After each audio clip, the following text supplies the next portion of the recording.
बिहार में एनडीए ऐतिहासिक जीत की तरफ बढ़ रही है, लेकिन क्या वाकई बिहार का मतलब नीतीश कुमार है? बिहार विधानसभा चुनाव में एनडीए और महागठबंधन के बीच तो लड़ाई है ही, लेकिन बीजेपी और जेडीयू में भी नंबर गेम की तगड़ी फाइट है। रुझानों में एनडीए को प्रचंड बहुमत मिलता दिख रहा है। एनडीए 170 से भी ज्यादा सीटों पर आगे है। दूसरी तरफ महागठबंधन को महा टेंशन हो गई है, क्योंकि वो 70 का भी आंकड़ा पार नहीं कर पा रहा। इन रुझानों को देखकर तो यही लगता है कि थोड़ी देर बाद ही सही, लेकिन ये आंकड़े अंतिम रिजल्ट में बदल जाएंगे, यानी एक बार फिर से बिहार में नीतीश सरकार ही बनेगी। बिहार विधानसभा चुनाव 2025 के रिजल्ट्स बस थोड़ी देर के बाद क्लियर हो जाएंगे। अभी तक के रुझानों में एनडीए की ही सरकार बन रही है।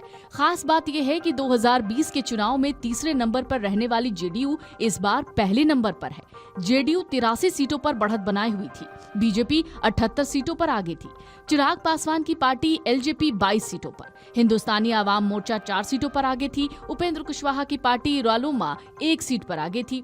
वरिष्ठ नेता केसी त्यागी ने दावा किया कि जेडीयू कम से कम 80 सीटें जीतेगी। दरअसल नीतीश कुमार की जीविका योजना की पिछले कुछ सालों में खूब सराहना हुई। महिलाओं को इस योजना के तहत सरकार ने 10-10 हजार रुपए रोजगार शुरू करने के लिए दिए।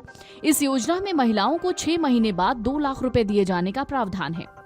एक और फैक्टर जो नीतीश कुमार के लिए है वो ये कि पंचायतों में पिछड़ों और महिलाओं को आरक्षण का फैक्टर। नीतीश कुमार की सरकार ने महिलाओं और पिछड़ों को पंचायतों में 33% आरक्षण दिया। इसका भी जेडीयू को फायदा मिलता दिख रहा है।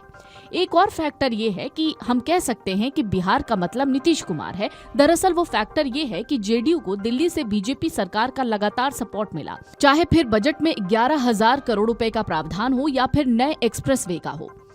केंद्र की सरकार ने कई योजनाओं में बिहार सरकार को आर्थिक रूप से मदद की है। शायद इसी का नतीजा इन रिजल्ट्स में धीरे धीरे कर सामने आ रहा है। दरअसल एग्जिट पोल ने भी यही दावा किया था कि नीतीश कुमार की ही सरकार बनेगी। बिहार में 243 सदस्यीय विधानसभा के लिए 6 और 11 नवंबर को 2 चरणों में बम्पर वोटिंग हुई थी। विधानसभा चुनाव में 67% का रिकॉर्ड मतदान हुआ था। बिहार चुनाव में एनडीए की ताबड़तोड़ परफॉर्मेंस दिख रही है। बड़े भाई की रेस में बीजेपी जेडीयू से आगे निकलते हुए सबसे बड़ी पार्टी बन रही है। वहीं दूसरी ओर महागठबंधन पिछड़ता नजर आ रहा है। महागठबंधन के अंदर भी गजब का खेल चल रहा है। अभी तक के आंकड़े तो यही बताते हैं कि महागठबंधन को भयानक नुकसान होने वाला है। Video desk Amar Ujala dot com. अगर आप ये वीडियो YouTube पर देख रहे हैं तो हमारे चैनल को सब्सक्राइब कर बेल आइकन दबाएं, और Facebook पर देख रहे हैं तो हमारे पेज को लाइक करें।